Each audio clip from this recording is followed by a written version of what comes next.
Welcome to the Rockin' Roundtable. Now we're going to have part one of the interview with the Swedish bass player Bjorn Englen. Let's go!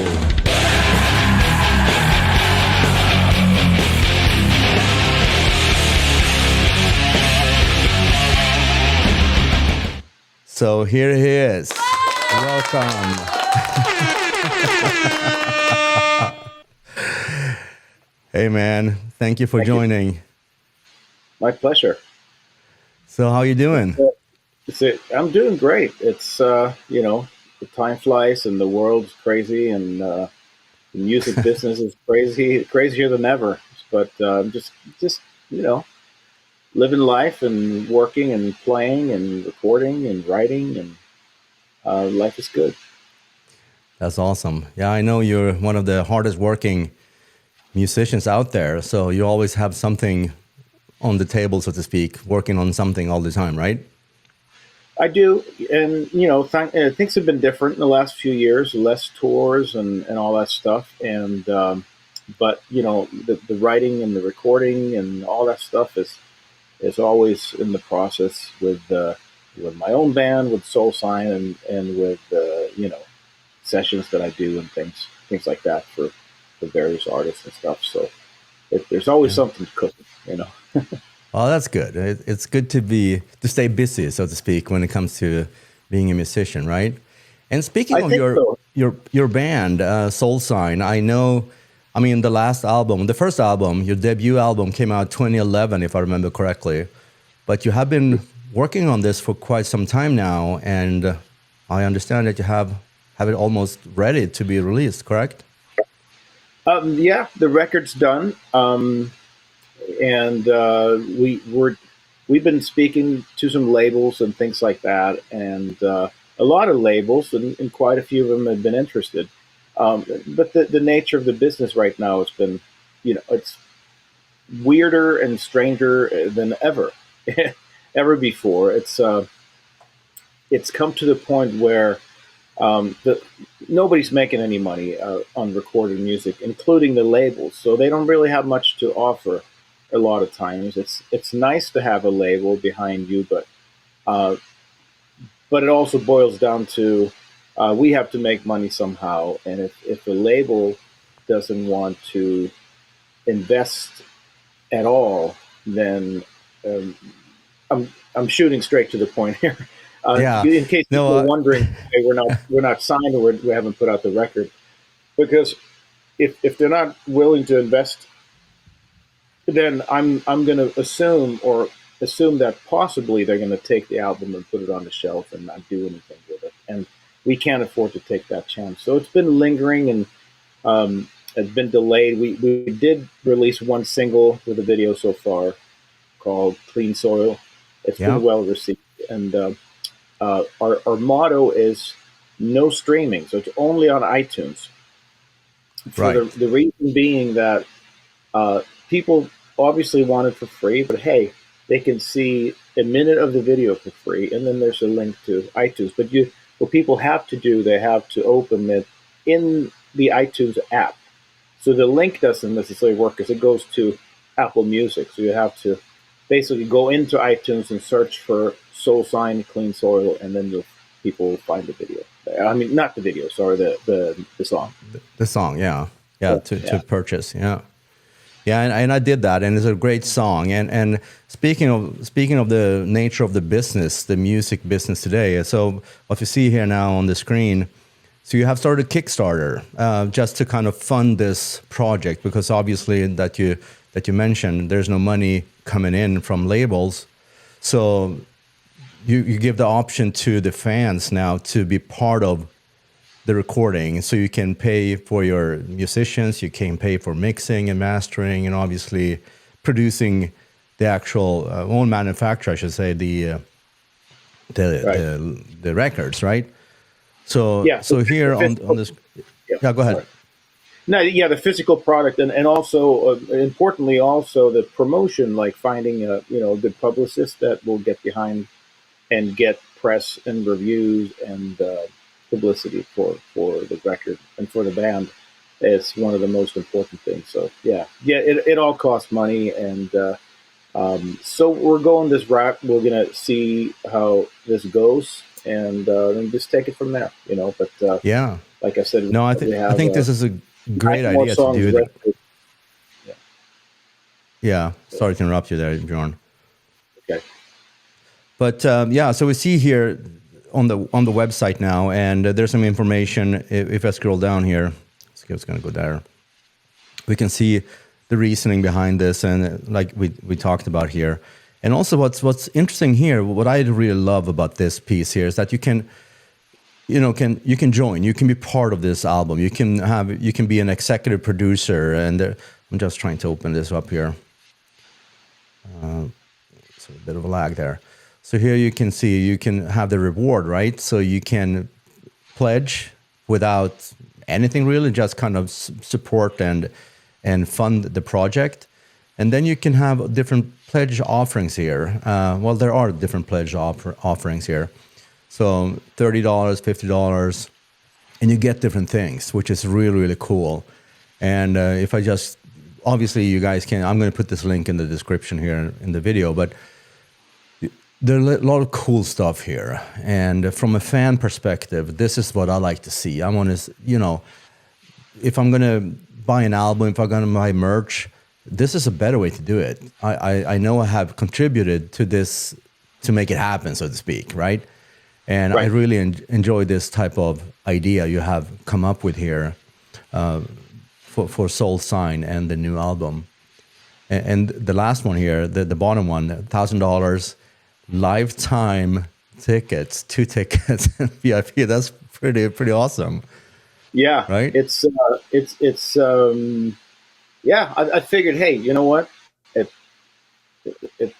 It could be a good one for people that want to see every show when we come to town, or whatever city they live in, or if they like to travel and see the band. And it adds up quickly, with concert tickets. You can't even get them for $100 each anymore, so it's it could be well worth it. Oh, so, yeah, I totally agree. And, to be part of kind of the family of Soul Sign, right? And speaking of the band, you have a super band here. Yourself, obviously, one of the most famous bass players out there in the industry, and then you have Mark Bowles on vocals and Rob on guitar and Mike on drums. I mean, these guys, the entire band, it's like a super band. It's a dream band.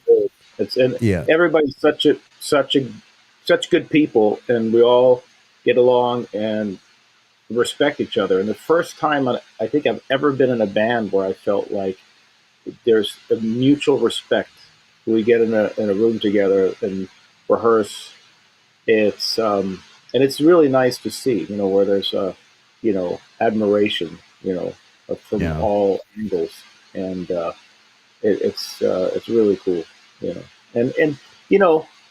the challenge, I think, is for us is we're not 22 years old anymore, unfortunately, but fortunately too, we have a lot of experience. We've all been on the road and in the studio with many bands before for decades, so it's not our first rodeo. Right. I think it's to our advantage in the long run. Sometimes when you have when there's a bunch of older guys like us, it's harder to do the how can I put this? Jump in the van and go and play 5 gigs on the West Coast for a beer and a sandwich. People have houses and families and things like that. So that's one of the big obstacles we're trying to get around right now, where we need to get out and play. And where do we start? Yeah. I mean, it feels like you guys have paid your dues, right? So you don't need to do that. You did that back in Sweden before you even moved to the US, right?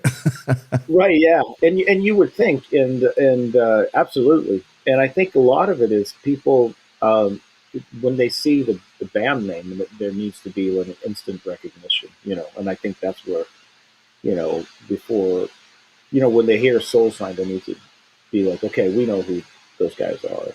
And Yeah. then at that point it would be easier, And we've been fishing around for different agents and things like that, and the nature is kind of right now with the economy and everything.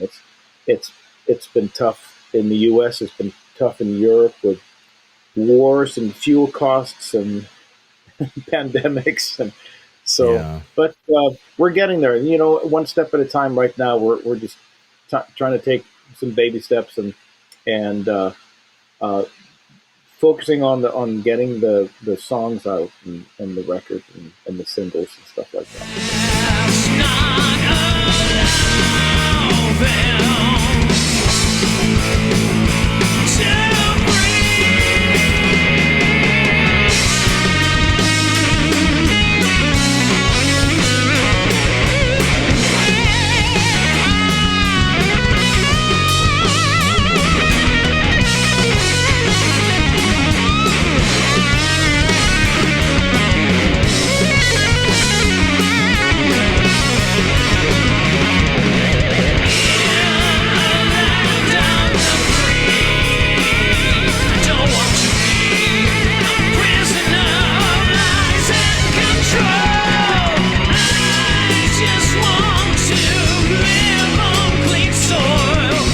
You guys, you have tons of gigs. I mean, it's not like you only have Soul Sign, right? Like you mentioned previously, you're recording with different artists, you're playing with other bands. I know you play with the Disciples, obviously, and I'm going to come back to the Disciples as well, but also you have the band, you're part of the band of Gods and Monsters, and you released a single, and I understand it's going to be an album maybe coming up here in the future.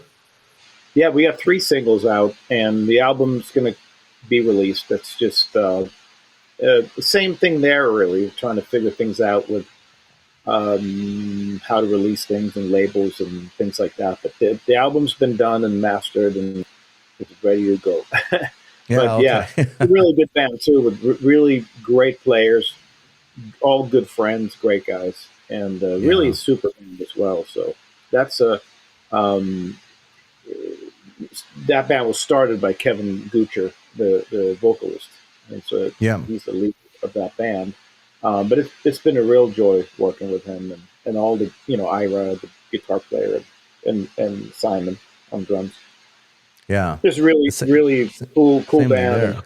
Yeah, I mean it's also like a super band of these very, very famous individual artists and all coming together as a band. It's really cool. Yeah. And speaking of that, I mean, you have been, I mean, it's all coming up to 3 decades in Hollywood now, right? 30 years? 30 and a half. Oh, already? Oh, wow. March 1993. March 11, 1993 to be exact. Okay. Oh, God. Yeah, I know. It's really insane when you think about it. It's like the big, it's like it's about 60% of my life. Yeah. More than half of your life in the U.S. compared to Sweden.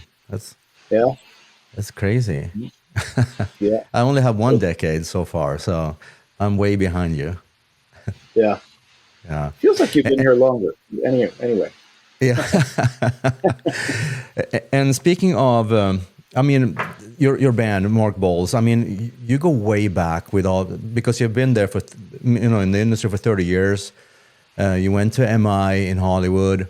Your first gig was become a member of Quiet Riot. How was that? I mean, how did you feel? I know the first song you actually learned was Metal Health, right?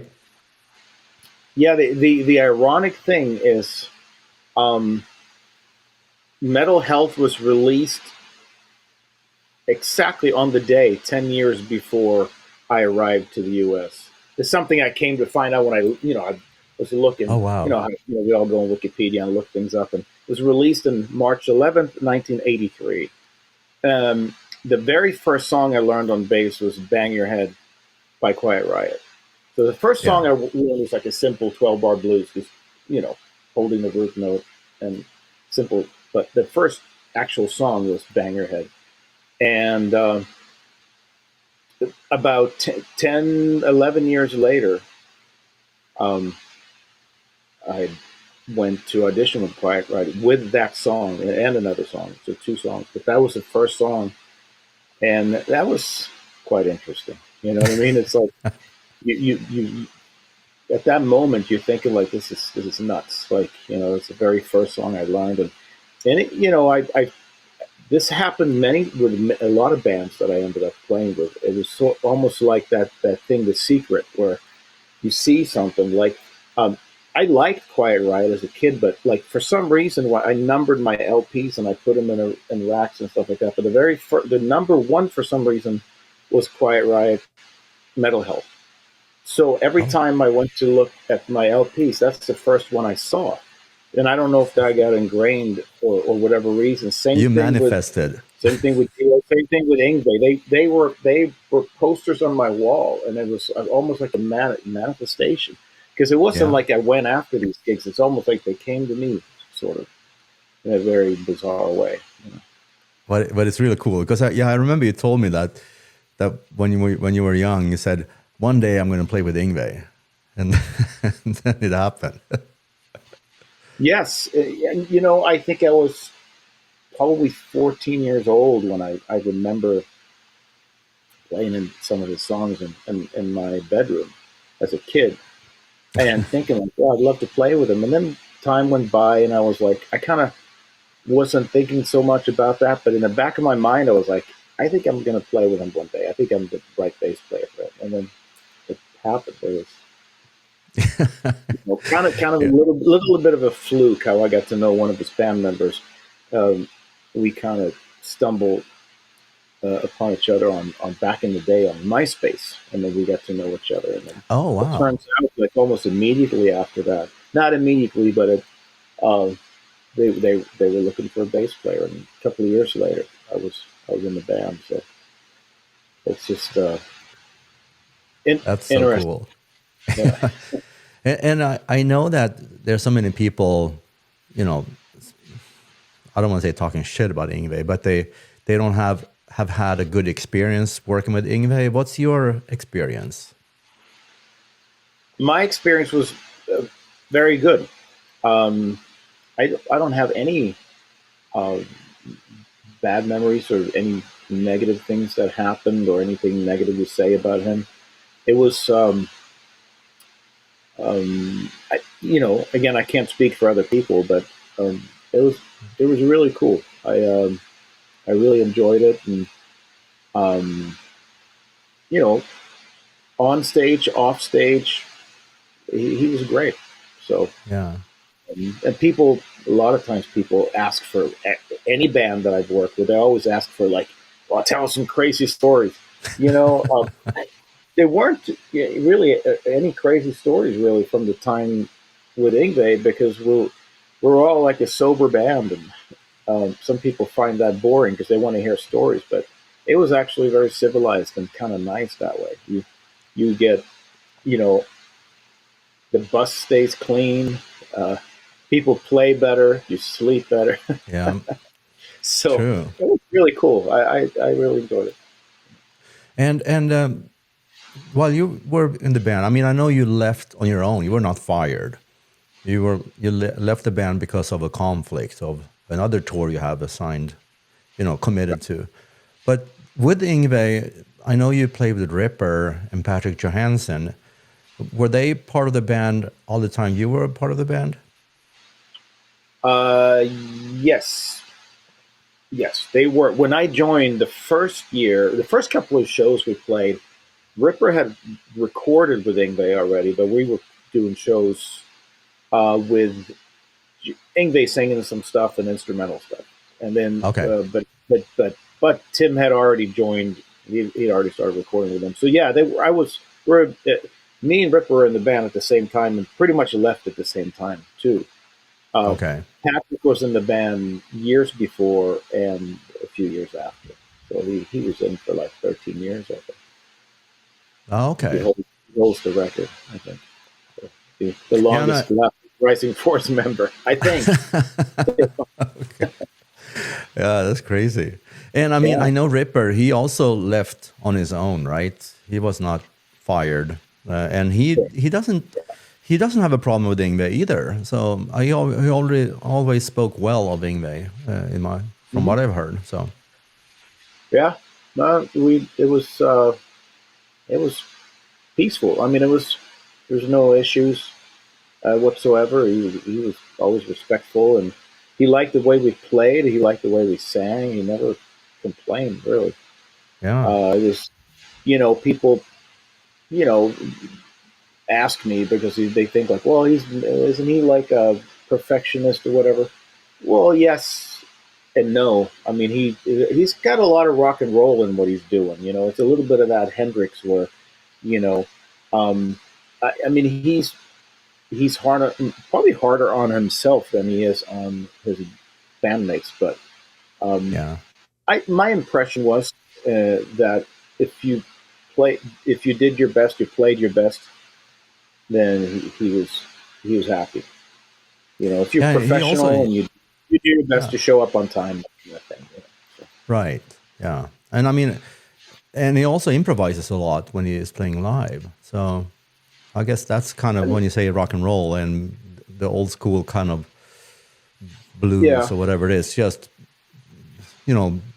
base the music yeah, out of how you feel that specific day you want to do, and have yeah, the ability to improvise. That is amazing, right?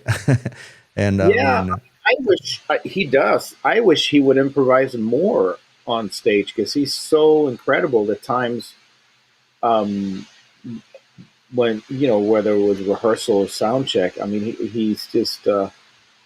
I saw sides of him that I don't think the fans ever see on stage, where um, he he's I don't know if he's restricted. He feels restricted maybe to, and that's a good thing to go. You go, you know, with the how can I say, like, some of it is routine on stage. You stick to the yeah, doing things a certain way, and I think that's good. You're playing 20, 30 shows in a month. You need to kind of make sure that things are held together, whatever. But I think he's so great. I mean, obviously, somebody can have a bad night or whatever, but yeah, I wish he'd improvise even more because um, he's that's his strength, really. yeah. No, that's true, and the fact that when you improvise, I know you told me before, like he never ever played a wrong note ever. It's just ingrained in his brain, right? To play, no out of key, so to speak, notes ever, and that's pretty cool. I like that. Yeah, and it's I think it's like absolutely he's got such a good vibrato and good pitch and everything that he would have to basically play a half step off on purpose to make it. Exactly. He's one of those people like I've never heard him play a bad note. Basically, yeah, Yeah, very and, well and then pitched. from Yngwie, you went to another guitar hero, if you will, Tone MacAlpine. Hmm. And I'm not going to talk about other guitar players all the time, but Tone Yeah. MacAlpine, you played with him for quite some time. You played with Ule John Roth, Hmm. and I mean, talk about playing with the biggest, most influential guitar players ever, pretty much, right? It, It must have been a good absolutely. feeling. And I grew up listening to all three of them. And the ironic thing is, like, I didn't listen to all the different ones. I think, like, Vinnie Moore's another great one, but I never really heard his music or his playing. The only guy I heard outside of Yngwie and Steve Vai and Satriani was Tony McAlpine, and I Yeah, thought he was really great composer and a great player. So I really liked his early records. The later records I got more familiar with, I think, once I started playing with him, because I kind of, you know, wasn't I didn't continue listening to like instrumental music so much. Um, but he's incredible, just incredibly gifted and a great guy. And the interesting thing is, like in 2011, I was working with, doing tours with Tony and Uli and Yngwie in the same year. So I would go from one to another, boom, boom, boom, and I'd have to like practice all these songs, and a lot of it was new songs that I've never played before. And they're new records, or they're pulling stuff from the back catalog, and it's constantly new things. And people ask me, how do you remember all this stuff? And obviously being consistent with, how you fret the notes and how you play, do the same things the same way every time, that kind of thing. That's another story, but it was cool. And the interesting thing is like how, Yngwie admired Uli John Roth and was, I think, slightly influenced by him. And I think Tony was influenced by Yngwie when Yngwie came out and all that stuff. And you can hear that in some of his playing. You can understand how Yngwie was influenced by Uli. And once you start listening to Uli, you can hear that. And it's kind of just really interesting working with these three incredible musicians and characters, and seeing how different their personalities are and how different they approach music and playing and gear and rehearsals. Really, really amazing, really. And but they're all really successful and just incredible, and they all had some really great careers and stuff. But that was and they're still around. Yeah. Really fun. It was really fun too, because it's like I like that they're really like all three of them. Like, I guess when you're like instrumental guitar player or whatever, you're doing something like that specific, you're going to be yourself, and you're going to not like worry so much about what people think and just do your own thing. But it really shows in their playing and the music and the personalities, and it was a really, really cool experience to have that opportunity. So how do you, when you get these type of gigs, I mean, there's one thing, I mean, you grew up listening to these guys, but it's not like you know all the songs by heart to begin with. So what is the process learning these songs? How do you get sent some tabs, or do you just play by ear?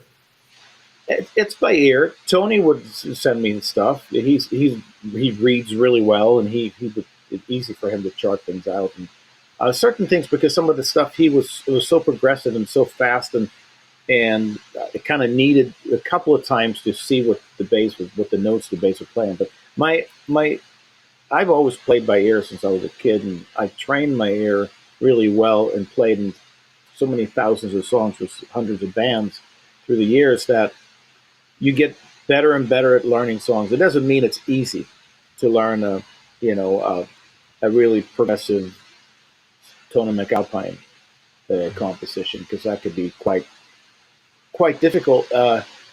But you find also, obviously, you use your ear, but you find ways that will help me remember or learn songs. I do things a certain way, but consistency. Do the same thing. Don't play the same note with a different finger at different times. Always use the same finger on that note every time, so it's in your muscle memory. Otherwise, you're in big trouble. So that's a big one, and that's something I preach to students when I do master classes and clinics and lessons and things like that. It's crucial, really. And remembering the songs, it's also there's a method to the madness too, where you got you just got to do what you can. If you have 10 days to learn to go through 30 songs, you do 3 a day. Don't do 6 a day. I always tell people that do as few songs as possible, but spread it out. The less songs you do in one day, the better you're going to learn it. So minimize it. You got 10 days to learn 10 songs, just do 1 a day. Don't do 2 a day. So that kind of thing. I learned that the hard way. I'd do 3. Oh, I have time. I can do 3 today. Then I get the next day. I had them all mixed up, and the verse of the second song I thought was the verse of the first song, and it gets all messed. It's too much information when you're learning complex pieces of music. You have to be really careful, and also you give myself more time to let it sink in and, get in and have fun with it and play it and, a little bit more, let it digest and that kind of thing. Yeah. Have you ever been called in like last minute to something like, okay, well, our bass player got sick. Can you be in Salt Lake City in 48 hours? And this is the set list. Have you ever had that type of challenge? Many times. I used to remember in the 90s after my Quiet Riot days, I came back to LA and things were, music scene wasn't very good at all in the 90s. And I just decided, hey, I'm just going to take any gig, any style whatsoever. And I would open myself and I get calls all the time and people would recommend me and they say like, this person, Michael, recommended you to me. And I had no idea which Michael they were talking about. And some guy would call me, his name would be Steve. Oh, this is Steve and this Michael so-and-so recommended you. I have a gig tonight. Can you make it? I'm like, sure. So I'm driving to the gig and I was loving it because I'm like, hey, I don't have to do any homework. I can just show up. And if I don't know the songs, it's their fault, not mine. so I learned all these things. Actually, on stage, I'd be looking at the guitar player's left hand, and I would learn how when he would go from a D to a G, I would know when he was turning his hand slightly. I would know, oh, here comes the G, So I got really good at that. So and it was fun, It's and I guess you kind of hear the chord progression, right? Like, okay, this is what I expect to hear next chord, right? Yeah, you can hear it in the melody of the vocal. Sometimes you go like, "Well, it's got to be D." I mean, come on, Cover whatever that's might be, that's so. crazy. It's another way of like training your ear, which is I tell musicians that's just your best tool is your ears, and then that's listen and use your ears more than anything else. Yeah, and speaking of that, I mean, you have had so many students through the years. Do you still teach nowadays? I do a handful, maybe a week, mostly online.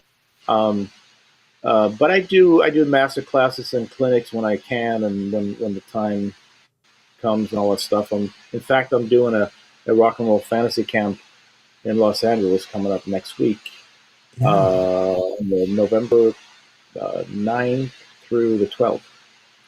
With the guests are going to be Zach Wilde, Mike Portnoy, and Marty Friedman. So. Wow, it'll be fun. They're always fun camps. I've done a few of them before, and it's always a great time. Yeah, those are popular. I mean, the people who attend and being part of training and learning from these artists. I mean, it's their life, time of their life, right? And then be able to. Is it on the Sunday you play at the Whiskey and kind of showcase? Right. Yeah. The last day. It's then.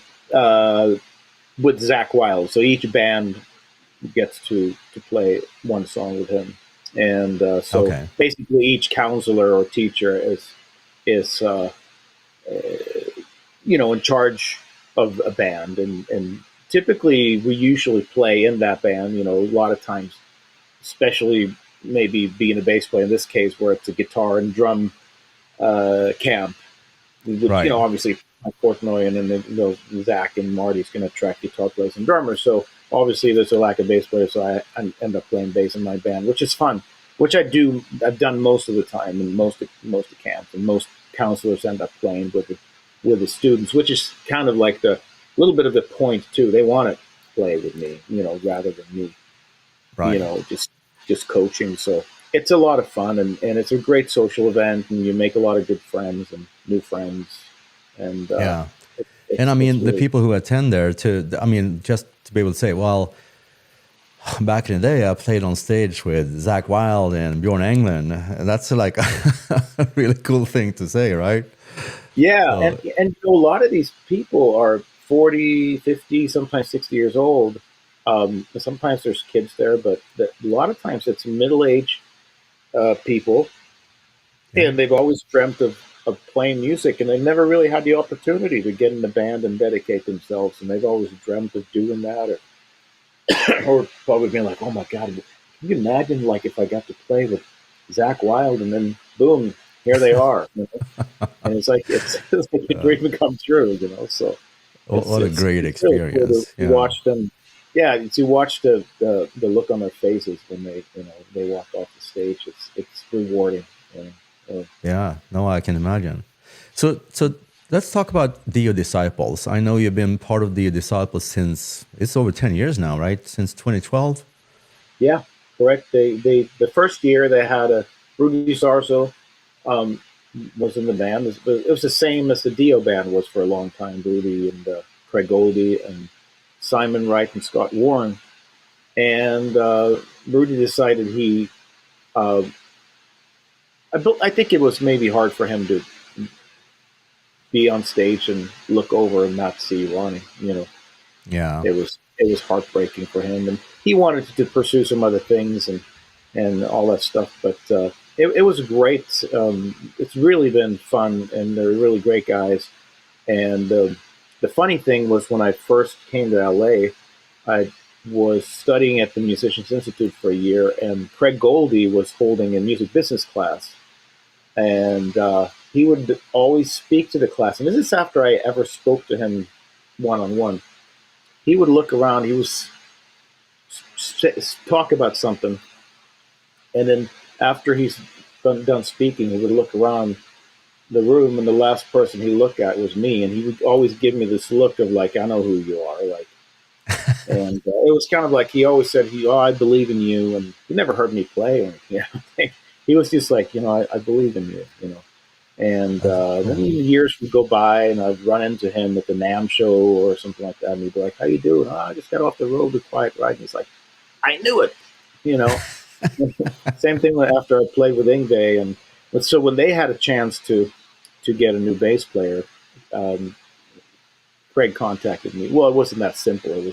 It was more. There's more to the story than that, but I'd been in the Yngwie band with Ripper, and it was another one of those, who knows who's up there, controlling us, or Right. this little, possibly. But so one day I was like, after leaving Yngwie's band, I was like, a couple of months later, 2-3 months later, I said, I sent Tim Ripper, I sent him a text and said, next time you're in LA, let's have a beer. He said, I'll be there tomorrow. I have rehearsals with Dio Disciples. And he's like, come down to the studio. I'm like, okay. And one thing led to another, and he said, let's go have a beer at Wendy's house. So we're having a beer at Wendy's house. And then, I think they're all trying. I had a feeling they maybe talked or something like that. And Yeah. Next thing, Wendy invites me to barbecue. And then I get there, and the whole band is there, and I'm going, uh-oh. What's going on? So then I get an email from Craig a couple of weeks later, and and then we show up at the rehearsal studio, and no, he sends me an email. Go like, well, here's 7 songs. Just start with these. I'm like, okay. So there's no audition really, And then so I showed up, and then he goes the day before, goes like, bring some nice clothes. We're going to take some pictures. We show up and we take the pictures, and afterwards he goes, hey, so you want to play a little now? Okay. Take the pictures before we even played with him and all that stuff. But, So band photos, right? yeah. So it was cool. It makes you feel welcome. So Yeah. Was, I mean, it's a family, I understand, right? I mean, it's a big family. It's like a big family, the Dio family, right? Yeah, absolutely. They treat everyone like family, and Wendy's awesome. And they're all great people. Yeah, they've been, in the band, all of them, for a really long time. So it's really cool. Oh, that's cool. And Wendy, that's Wendy Dio, Ronnie James Dio's wife, so a widow. Yeah. And manager. No, but that's really cool. And I mean, I've seen you guys play a few times, and it's always such a great show. And like Ripper sang, Mark Bowles sang at one point that I saw you guys. Mm-hmm. I saw with what's his name? Joe Retta. Yeah. Mm-hmm. God, yes, he is such a great singer as well, and obviously only Logan. Yeah, all great. We've had some incredible singers step in. Tim decided to step aside for a minute, and we had, Mark would step in and Joe would step in, and they really did a great job. Yeah. Tim's awesome, and Oni's awesome. Yeah, it's been a really a blast, really. Yeah. So any plans? I mean, I know, I read on Blabbermouth a few years back that there were plans on an album, and I heard some rumors about a plan for a tour in 2024. Anything you can share about that, or do you know anything? I'd love to. I don't have any details or any dates or anything like that. I know Wendy Dio wants us to go out again in 2024. That's the idea. That's the plan. And the idea is to not have it do a hologram. Okay. We'd most likely do it as Dio Disciples, if I'm under the right impression, as opposed to Dio Returns, which we did when it was a hologram. So, and I think we'll have footage of Ronnie, and probably, I'm hoping at least, do songs like we did with the live recorded vocals like we did last time. But it's supposed to hologram have video footage of Ronnie, and I think that's the idea. Not just him singing live, but also maybe memory, pictures of, which would incorporate it on the hologram tour as well. But this will be much easier production. We're not going to need a crew to set up the hologram. We're not going to need an extra tour bus. It'll be much cheaper. Yeah, I mean, it's a big production. It was a big production, so I can just imagine. Oh, right? We sold out. It went really well. The tour we did in 2019, we sold out every venue, and it was 2,000 to 3,000 seater theaters, and but it was very, very expensive tour, to do, and so it makes a lot of sense that we're not doing that, and but it'll be really fun and great to go out and play with those guys again. I mean, there's so many fans who want to see you guys again. So playing legendary songs from Ron and James Dio through his career, that would be awesome to see you again. Yeah. And I remember, maybe it was not the last show you had, but you played Wacken in Germany, the festival, right. And how was that? I mean, that huge stage and playing, kind of closing out the whole festival, right? Yeah, it was very special because it was our introduction of the hologram. We did an encore at the end with We Rock with a hologram, and it hadn't been announced that that's what we were doing. It was just we have a special guest, which was Ronnie. It was a hologram, but we closed the entire festival Sunday night, Monday morning at 2:30 a.m. I think we started playing, and it was cold. It had been raining. It was muddy, and after it rains in Northern Europe, as we both know, it could get really cold. And it was like I believe it was actually in August, if I remember correctly. Yeah. But it was cold. It was maybe less than 50, 45, 40 degrees maybe, super cold. We're on stage before we're playing. We're like this. Oh my God, it's cold. And so I'm like playing one song, 2 songs, 3 songs. I'm like, come on, start the fireworks. I'm cold, But it was, at the same time when you're having fun and experience, you forget how cold it is. But it was a really cool experience. It went really well, and it was well received. And it was cool.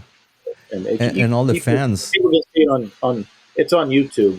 The most of the footage from the show. Okay, and they stuck around so late on a Sunday night, right? On a school night, essentially.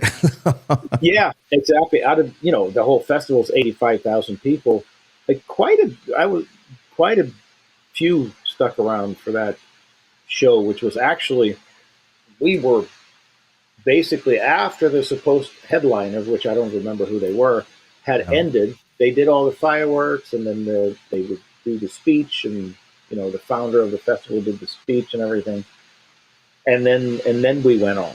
So okay, we were no, the headliner was done for quite some time, but when we arrived, so it was a very late show, but um, it was great memory. Yeah, I can imagine that. So I'm all over the place here. I have so many questions for you, as you know. But Oh, good. so when it comes to your music, I mean, you and I, we have talked so many times about our influences and stuff like that. But what was the kind of defining moment that you like? Okay, I'm going to be a rock star. I'm going to be, well, maybe not a rock star, but I'm going to become a musician. That's going to be my thing. Did you have like a moment that you remember that this is it? I do remember that moment.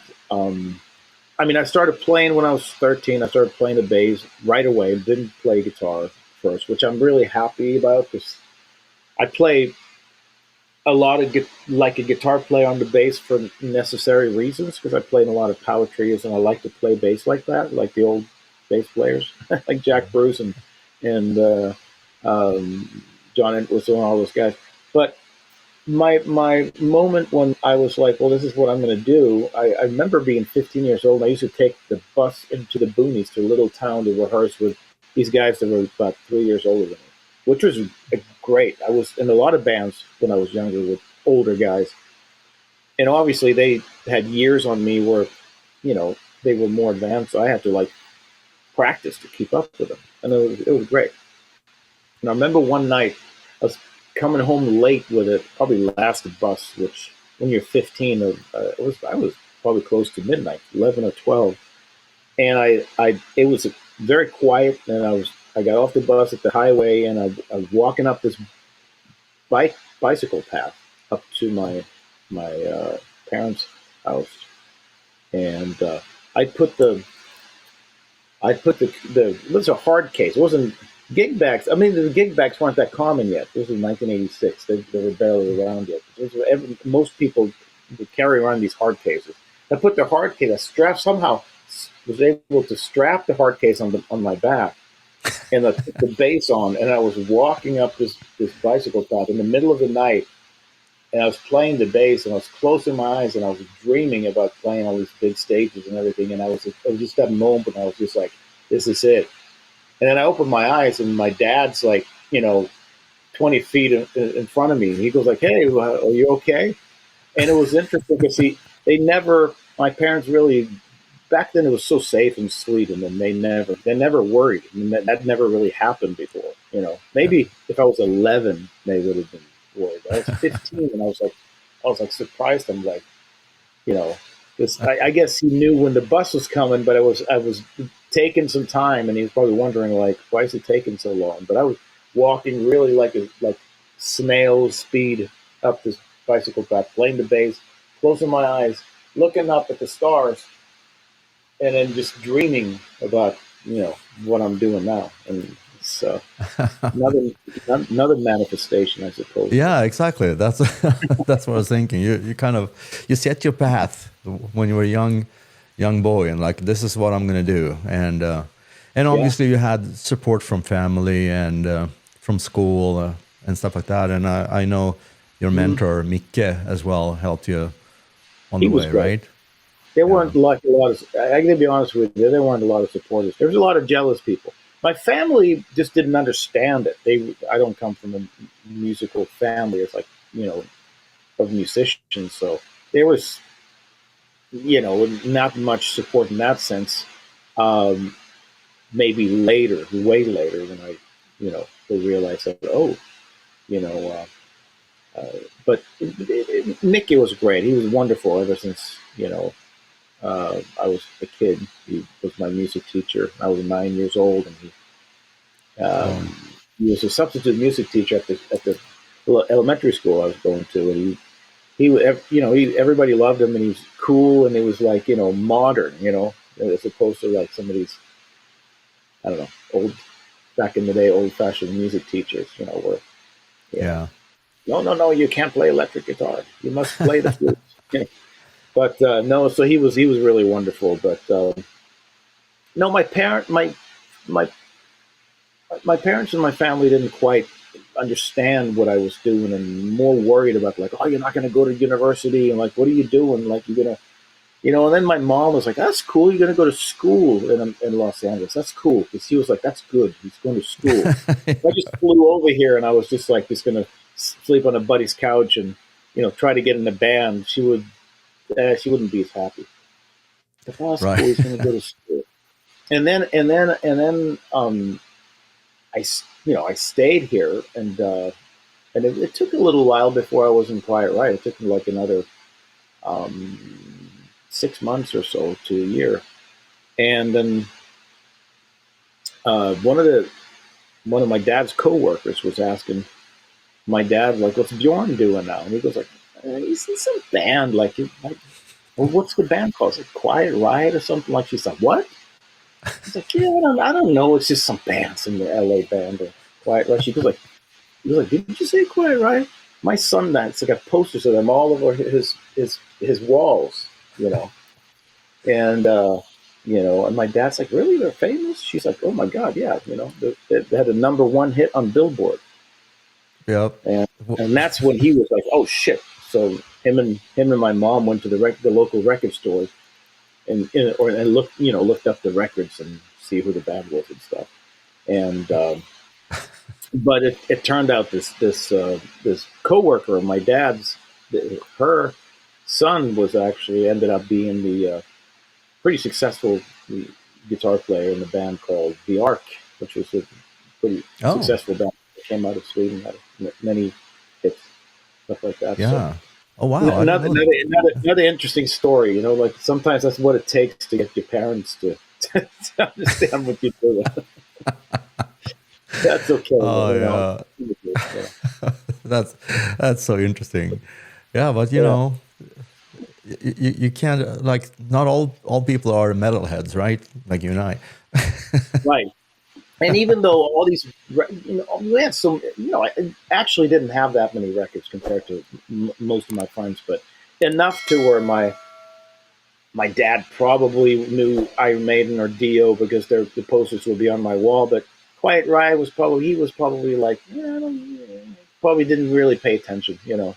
You can't blame them. There was a lot of bands, and we listened to hundreds of them back then. So yeah, true. But that concludes part 1 of the interview with Bjorn Englen. Stay tuned for part 2 coming up here very soon.